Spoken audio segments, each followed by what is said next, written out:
नमस्कार विद्यार्थियों, आज हम जानेंगे हिंदी भाषा और लिपियों के इतिहास एवं विकास की संपूर्ण यात्रा को, जिसे समझना हर भाषा प्रेमी और प्रतियोगी छात्र के लिए अत्यंत आवश्यक है। हिंदी भाषा का विकास क्रम। संस्कृत यह सबसे प्राचीन और मूल भाषा मानी जाती है। संस्कृत में दो महत्वपूर्ण भाषा है, वैदिक संस्कृत और लौकिक संस्कृत। वैदिक संस्कृत समय 1500 ईसा पूर्व से 1000 ईसा पूर्व। अन्य नाम देववाणी, देवभाषा, मूल भाषा, आर्यों की भाषा। ग्रंथ ऋग्वेद, यजुर्वेद, सामवेद, अथर्ववेद। विशेषता वेदों की भाषा, शुद्ध उच्चारण आधारित। लौकिक संस्कृत समय 1000 ईसा पूर्व से 500 ईसा पूर्व। अन्य नाम उत्तर संस्कृत, ब्राह्मण संस्कृत। प्रमुख ग्रंथ रामायण 24,000 श्लोक वाल्मीकि वाला। महाभारत, उपनिषद, वेदांग, पुराण, उपपुराण, उपवेद प्रमुख ग्रंथ है। विशेषता ब्राह्मणों और शिक्षित वर्ग की भाषा। पाली भाषा यह बौद्ध धर्म की जन भाषा रही। समय 5000 ईसा पूर्व से पहली शताब्दी ईस्वी। उत्पत्ति लौकिक संस्कृत से। विशेषता बौद्ध धर्म का प्रचार प्रसार, पहली देशी और जनभाषा, आम जन की भाषा। प्राकृत भाषा स्वतंत्र भाषा के रूप में। समय पहली शताब्दी से ईस्वी से 500 ईस्वी। उत्पत्ति पाली से। अर्थ स्वच्छंद या स्वतंत्र। विशेषता जैन धर्म में प्रचलित, समाज के सभी वर्गों द्वारा प्रयोग। अपभ्रंश भाषा, भाषा का संक्रमण काल। समय 500 ईस्वी से 1000 ईस्वी। उत्पत्ति प्राकृत से। अर्थ अप प्लस भ्रंश, बिगड़ी हुई। अन्य नाम अवहट्ट या अवहत्ता। व्याकरणिक विशेषता केवल 8 स्वर अ, आ, ई, उ, ए, ओ। ध्वन्यात्मक विशेषता ड और ड का विकास नहीं था। अपभ्रंश के साथ भेद। शोरसेनी अपभ्रंश, पश्चिमी हिंदी, गुजराती, राजस्थानी। खस अपभ्रंश, पहाड़ी हिंदी, गुडवाली, कुमाऊनी। पैशाची अपभ्रंश, लहुंदा, पंजाबी। ब्राउड अपभ्रंश, सिंधी। महाराष्ट्री अपभ्रंश, मराठी। अर्धमागधी अपभ्रंश, पूर्वी हिंदी, अवधी, बघेली, छत्तीसगढ़ी। मागधी अपभ्रंश, बांग्ला, असमिया, उड़िया, बिहारी हिंदी, मगही, मैथिली, भोजपुरी। हिंदी भाषा का प्रारंभ। समय 1000 ईस्वी से वर्तमान तक। आरंभिक रूप अवहट्ट। साहित्यिक मान्यता अब्दुल रहमान, संदेश रासक। विद्यापति देशबैना। चंद्रधर शर्मा गुलेरी, पुरानी हिंदी। आचार्य रामचंद्र शुक्ल, प्राकृत भाषा। हिंदी की उपभाषाएं और बोलियां। 5 मुख्य भाषाएं। पश्चिमी हिंदी शोरसेनी अपभ्रंश से। राजस्थानी हिंदी से शोरसेनी अपभ्रंश से। पहाड़ी हिंदी खस अपभ्रंश से। पूर्वी हिंदी अर्धमागधी अपभ्रंश से। बिहारी हिंदी मागधी अपभ्रंश से। बोलियों की संख्या डॉक्टर नगेंद्र 17 बोलियां। आधुनिक शोध 18 बोलियां। डॉक्टर हृदय बहारी, दक्षिण हिंदों को पश्चिमी जोड़कर 18। डॉक्टर भोलेनाथ तिवारी, तालुबे की और निमानी को मिलकर 19। लिपियों का विकास। लिपि क्या है? भाषा का प्रतीकात्मक, सांकेतिक और लिखित रूप। कामता प्रसाद गुरु के अनुसार लिखित भाषा में मूल ध्वनियों के लिए जो चिन्ह माने गए हैं वे वर्ण कहलाते हैं, लेकिन जिस रीत में ये वर्ण लिखे जाते हैं उसे लिपि कहते हैं। लिपियों के विकास की 4 अवस्थाएं। चित्रलिपि, ध्वनि लिपि, अक्षर लिपि, वर्ण लिपि। भारत की लिपियां अक्षरात्मक है। रोमन लिपि वर्णात्मक मानी जाती है। प्रमुख प्राचीन भारतीय लिपियां। सिंधु घाटी लिपि अपठित, रहस्यमय। चिन्हों की संख्या हड़प्पा 253, मोहनजोदड़ो 228, अन्य स्थान 396।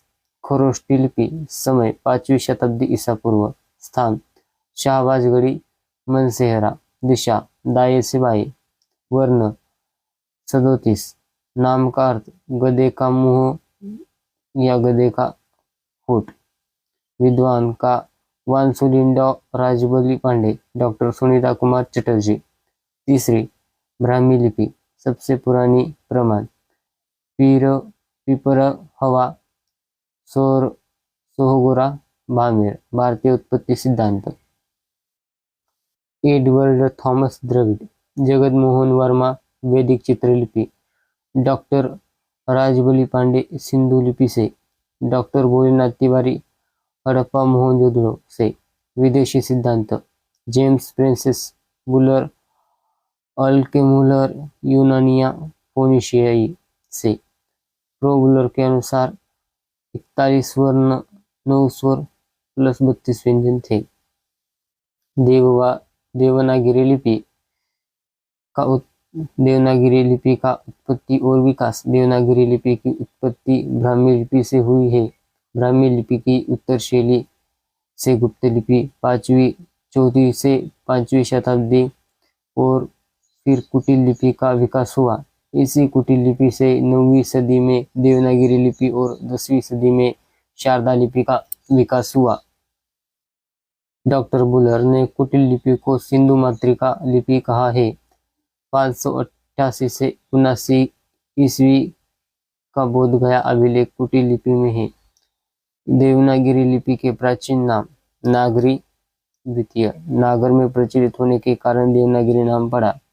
बौद्ध ग्रंथ ललित विस्तार में वर्णित नागलिपि से इसका नामकरण माना गया है। पाटलिपुत्र को नगर और चंद्रगुप्त को देव कहा गया। इस आधार पर देवनागरी नाम प्रचलित हुआ। गुजरात के नागर ब्राह्मणों से जुड़कर इसका नाम नागरी कहा गया। डॉक्टर धीरेन्द्र वर्मा के अनुसार मध्यकाल की स्थापत्य शैली नागर शैली भी इसके नामकरण से जुड़ी हो सकती है। देवनागरी लिपि का सर्वप्रथम प्रयोग गुजरात के राजा जयभट्ट 7वीं से 8वीं सदी के शिलालेख में प्राप्त होता है। देवनागरी लिपि की विशेषताएं, यह एक अक्षरात्मक लिपि है। हर वर्ण का ध्वनि को दर्शाती है। वर्ण और ध्वनि का सीधा और स्पष्ट संबंध। इसका वर्णमाला वर्गीकरण वैज्ञानिक है। कंठे, तालव्य, मूर्धन्य, दंत्य, ओष्ठ आदि। देवनागरी लिपि सुधार के प्रयास, बाल गंगाधर तिलक अपने समाचार पत्र केसरी के लिए 1926 टाइप्स में से छांटकर 190 टाइप्स को तिलक फॉन्ट विकसित किया। सावरकर बंधु, महाराष्ट्र, अ की 12 खड़ी तैयार की। महात्मा गांधी के हरिजन सेवक में इसका प्रयोग हुआ। डॉक्टर श्याम सुंदर दास, पंचमाक्षर न, त्र, न, म के स्थान पर अनुसार के प्रयोग का प्रस्ताव। डॉक्टर गोरख प्रसाद, मात्राएं व्यंजन के बाद दिहानी और लिखी जाए। श्रीनिवास, महाप्राण वर्णों की जगह चिन्ह से अलग करना। हिंदी साहित्य सम्मेलन, इंदौर, 1935। महात्मा गांधी की अध्यक्षता में नागरी लिपि सुधार समिति का गठन। संयोजक काका कालेकर। 14 सुझाव स्वीकृत हुए। नागरी प्रचलित सभा 1945 ई लिपि सुधार के लिए समिति गठन।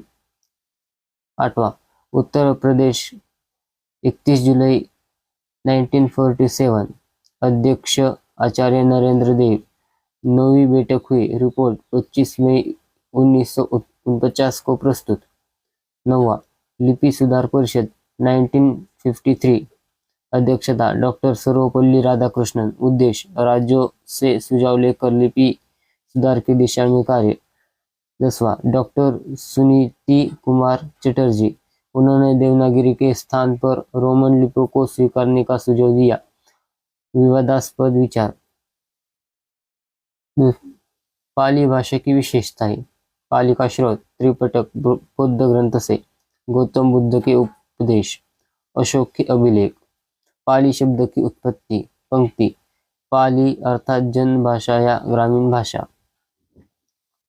स्वर संरचना, 10 स्वर अ, आ, ई, उ, ए, ओ, दीर्घ स्वर अ, ई, उ, ए, ओ।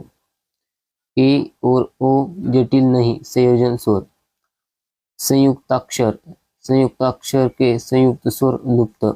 शब्द उदाहरण: मृत्यु, मच्चु, बुद्ध, बुद्धू, भिक्षु, भिक्षु। व्यंजन और रचना। व्यंजन उदाहरण: क, ख, ग, ढ, च, छ, ज, त्र, ट, ठ, ड, न, त, थ, द, न। प, फ, ब, भ, म, य, र, ल, व, स। ह, ळ।